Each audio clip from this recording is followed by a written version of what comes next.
Shalom shalom nagaa waaqayyo isiniif haa ta'u lafa jirtanitti jaalatamoo saba waaqayyo akkam jirtu nagaa keessanii har'a beeksisa addaa tokkoon qabadhee isiniif dhufee jira ani obboleessa keessan Faarfataa Caalaa Qaanqeeti fuula kana fuuldura mata duree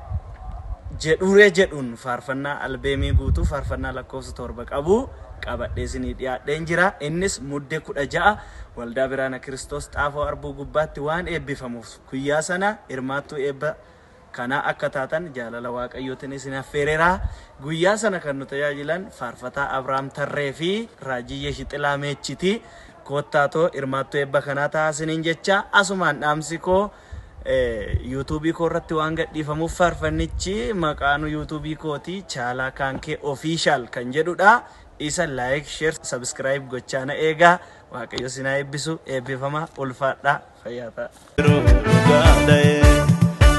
Lallabeen kufne